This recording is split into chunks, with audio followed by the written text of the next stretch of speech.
Good morning students. आज अपना topic है विद्युत आवेश के गुण।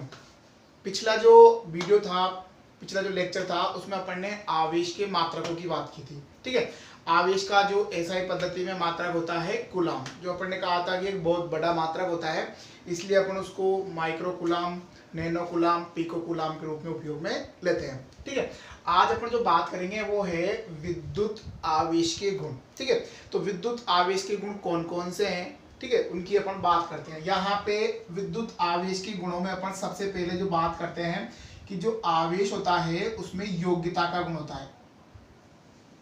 मीन्स आवेशों में योगात्मक प्रकृति।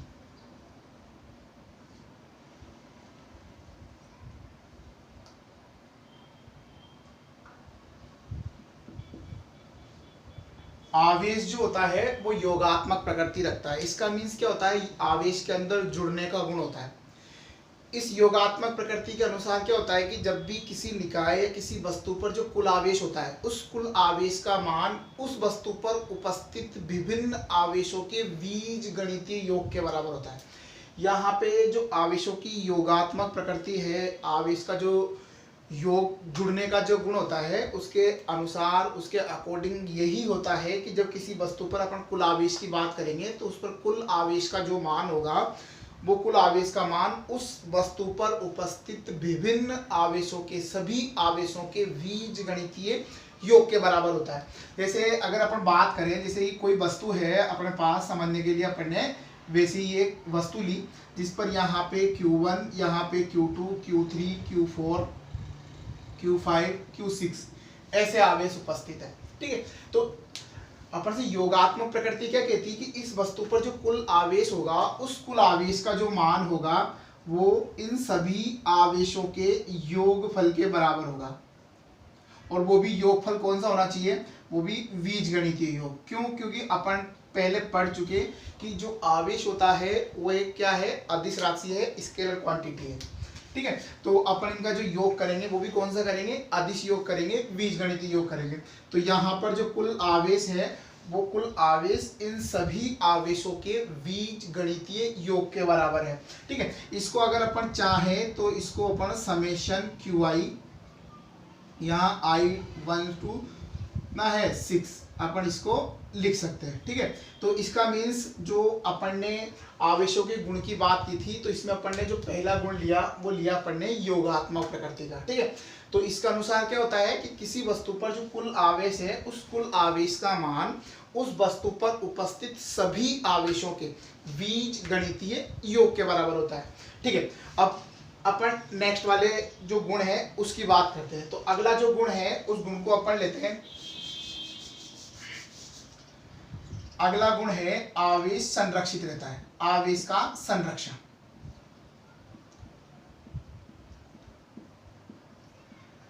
ठीक है, आवेश के संरक्षण की अपन बात करें, ठीक है, तो इस संरक्षण के नियम के अनुसार क्या होता है, इस संरक्षण के नियम के अनुसार ये होता है कि अपन किसी वस्तु पर ना तो आवेश को उत्पन्न कर सकते, ना ही उसको अपन नष्ट कर सकते हैं। ठीक है, आवेश को अपन एक वस्तु से दूसरी वस्तु में क्या कर सकते हैं, स्थानांतरित। ठीक है, इस नियम के अनुसार यही कहा जाता है कि आवेश को अपन एक वस्तु से दूसरी वस्तु में क्या करते हैं, स्थानांतरित। ना ही अपन किसी वस्तु पर आवेश उत्पन्न कर सकते हैं, ना ही किसी वस्तु पर आवेश को अपन नष्ट कर सकते हैं। ठीक है, कोई सी भी अन्योन्य क्रिया होती है, किसी प्रकार की अगर अभिक्रिया होती है, उस अभिक्रिया के दौरान भी आवेश क्या रहता है, संरक्षित रहता है। जैसे अपन दो वस्तुएं हैं, उन दो वस्तुओं को अपन आपस में घर्षण करवाते हैं, तो घर्षण के फलस्वरूप क्या होता है, घर्षण के फलस्वरूप ऊष्मा उत्पन्न होती है, जिससे किसी एक वस्तु से इलेक्ट्रॉन निकल के दूसरी वस्तु में वो इलेक्ट्रॉन क्या होता है, स्थानांतरित होता है। तो उसी के अकॉर्डिंग दोनों वस्तुएं क्या होती है, आवेशित होती है।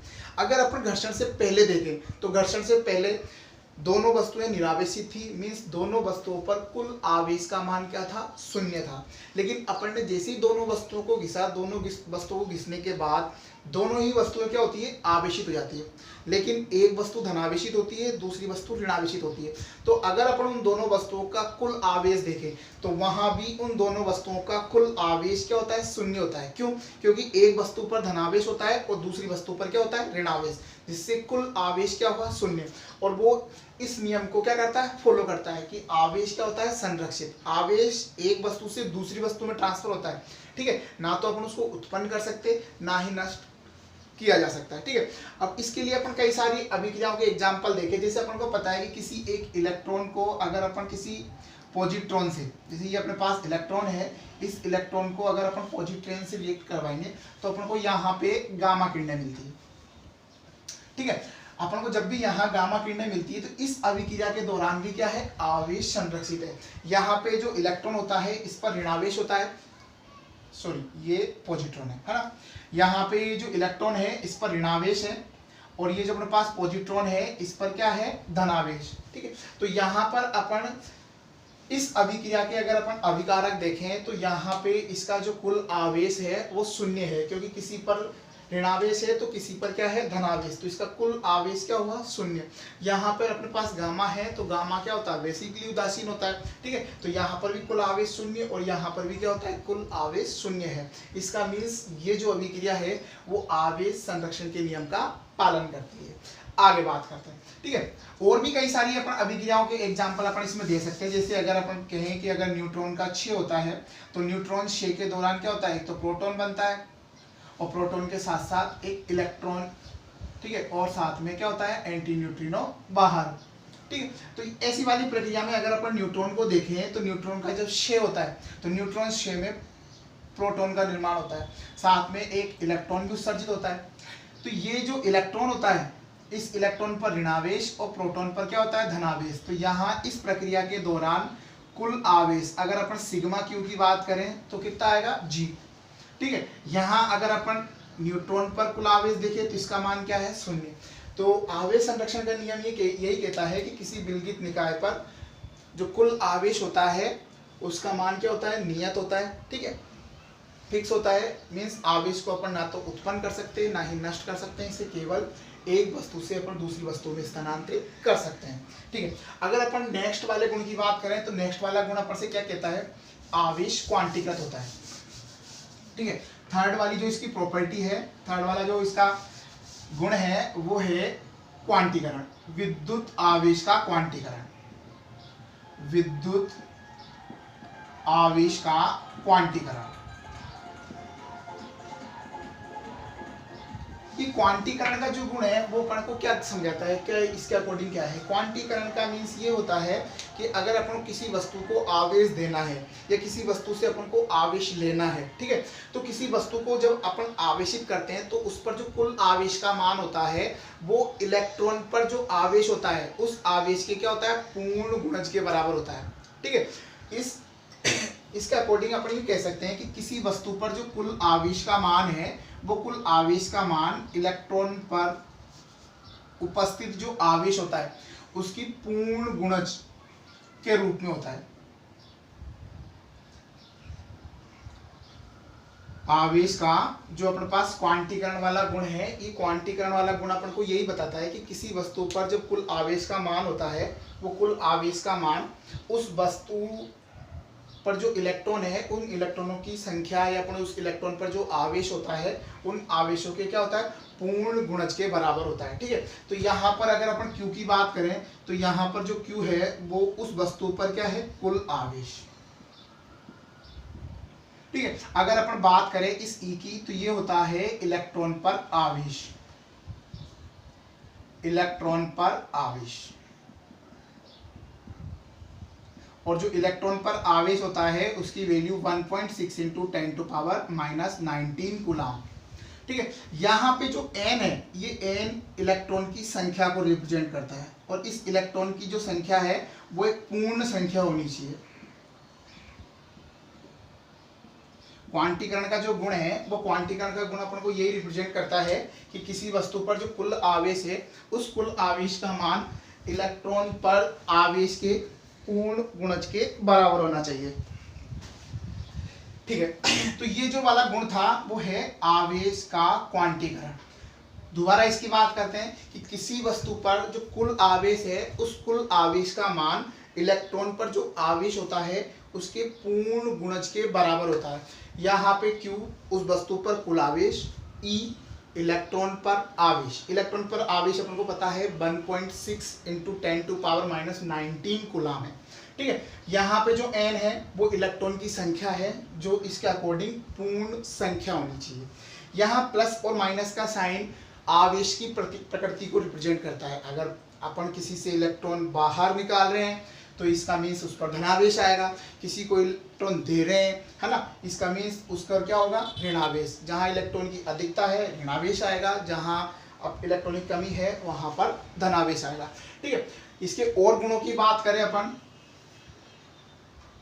और अगर गुणों की बात करें तो अपन यूँ कह सकते हैं कि जो आवेश होता है, ठीक है, उस आवेश, किसी वस्तु पर जो आवेश का मान होता है वो उसके वेग पर निर्भर नहीं करता। ठीक है। अपन को ये पता है कि जो द्रव्यमान होता है वो द्रव्यमान उस वस्तु के वेग पर निर्भर करता है, जिसको अपन ने आइंस्टीन के सापेक्षिकता के सिद्धांत से अपन समझा सकते हैं। ठीक है। लेकिन जब भी यहाँ आवेश की बात आती है तो किसी वस्तु पर जो आवेश होता है वो उसके वेग पर निर्भर नहीं करता। अपन दूसरी भाषा में अगर बात करें तो अपन ये कह सकते हैं कि जो आवेश होता है वो आइंस्टीन के सापेक्षिकता के सिद्धांत का पालन नहीं करता। यहाँ पर अपन यही कहेंगे कि जो आवेश होता है वो आवेश वस्तु के वेग पर निर्भर नहीं करता है। ठीक है। तो यहाँ पे अपने पास आवेश के 4 गुण थे। योगात्मक प्रकृति, जिसके अकॉर्डिंग अपन कह सकते हैं कि आवेशों को अपन बीजगणितीय रूप से संयोजित कर सकते हैं। अगला था अपन को आवेश संरक्षण का। इसके अकॉर्डिंग ये था कि आवेश एक वस्तु से दूसरी वस्तु में स्थानांतरित होता है। थर्ड वाली अपने पास कंडीशन थी आवेशों के क्वांटीकरण की, जिसका अकॉर्डिंग था कि किसी वस्तु से अपन को आवेश लेना हो या उस वस्तु को आवेश देना हो वो हमेशा इलेक्ट्रॉन की फॉर्म में जाएगा। मीन्स किसी को अपन इलेक्ट्रॉन जब भी देंगे तो इलेक्ट्रॉन पूरा आएगा, पूर्ण गुणज के रूप में आता है। कभी भी इलेक्ट्रॉन आधा, तिहाई, 2/3, 3/3 भागों में नहीं आता। लेकिन अपने पास 1964 में एक थ्योरी ये भी आ चुकी कि इलेक्ट्रॉन की EY3 या 2EY3 या ऐसी वाली कंडीशनें भी एग्जिस्ट करती है। मीन्स किसी वस्तु पर आवेश को EY3 भी पुष्टि की गई है। ठीक है। जिनको अपन बोलते हैं क्वार्क कण। इसके बारे में अपने पास ज़्यादा वो नहीं है, इसलिए अपन इसकी बात करेंगे नहीं। यहाँ पर अपन क्वांटीकरण की बात करेंगे तो क्वांटीकरण में तो आवेश का क्या होना चाहिए, इलेक्ट्रॉन पर जो आवेश होता है उसका पूर्ण गुणज होना चाहिए।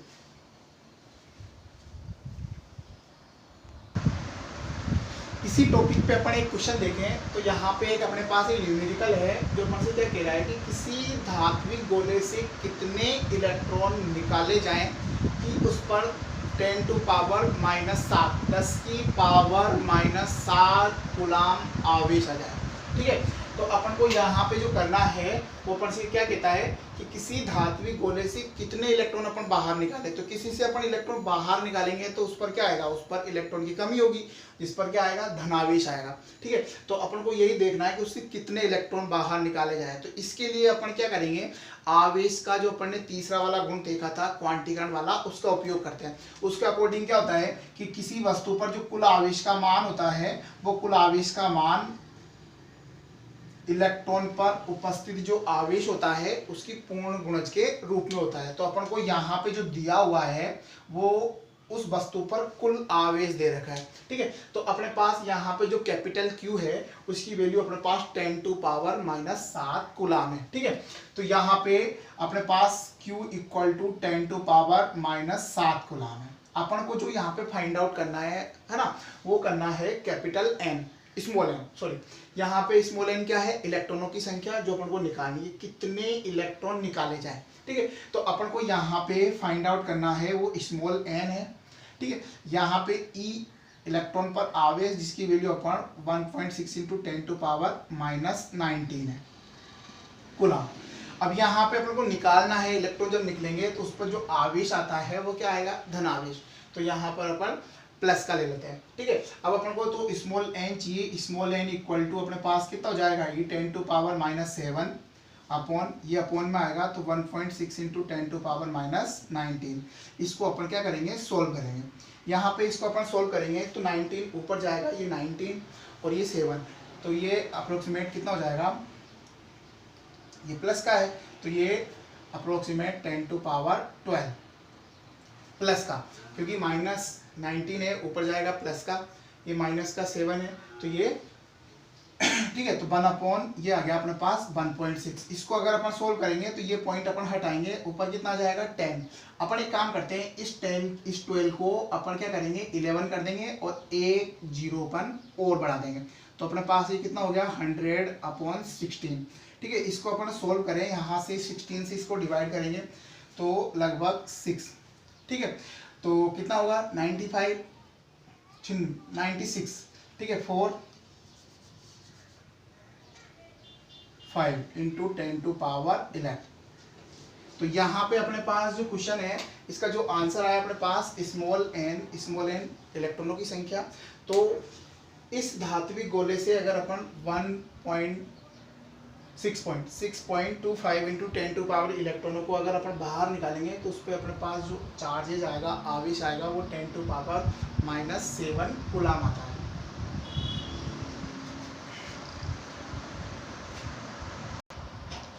नेक्स्ट क्वेश्चन की अपन बात करें तो नेक्स्ट क्वेश्चन अपने पास है, किसी वस्तु को इतना आवेशित किया जाता है कि उसके द्रव्यमान में 9.1 नैनोग्राम की वृद्धि होती है, तो उसे कितने इलेक्ट्रॉन दिए गए।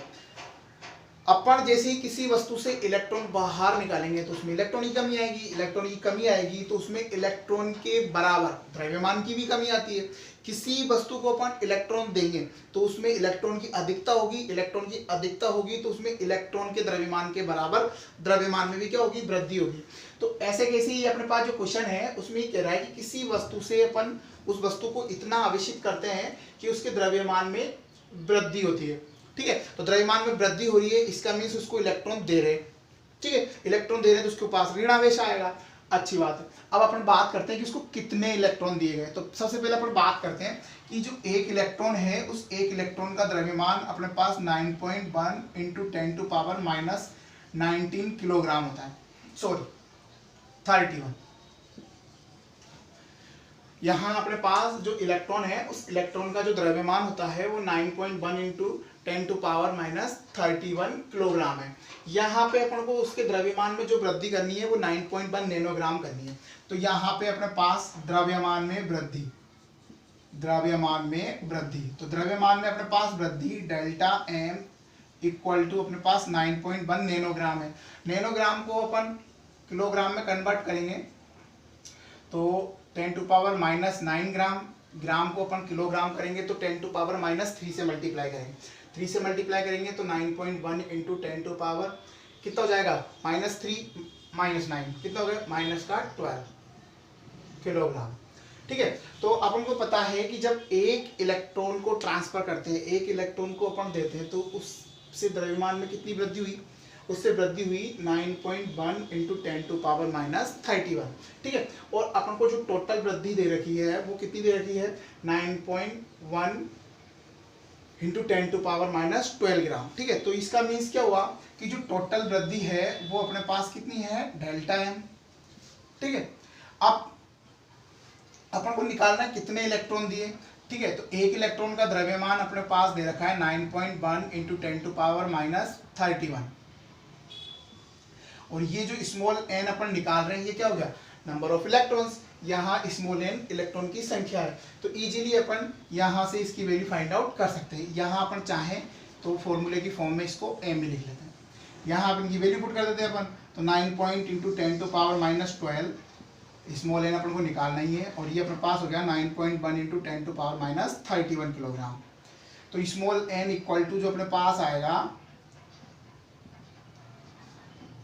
अपन इसको सॉल्व करेंगे, ये वाला जो पोर्शन है वो अपॉन में आएगा। तो यहाँ पे अपने पास स्मॉल n जो है 9.1 एक कैंसिल हो जाएंगे, इसको ऊपर भेजेंगे अपन तो कितना हो गया 31 और ये -12।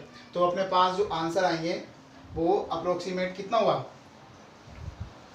अपने पास आ गया 10⁻90। ठीक है, तो ये जो अपने पास आए ये आई इलेक्ट्रॉनों की संख्या। ठीक है, तो इतने इलेक्ट्रॉन्स अपन इजीली इसको सोल्व कर लेंगे।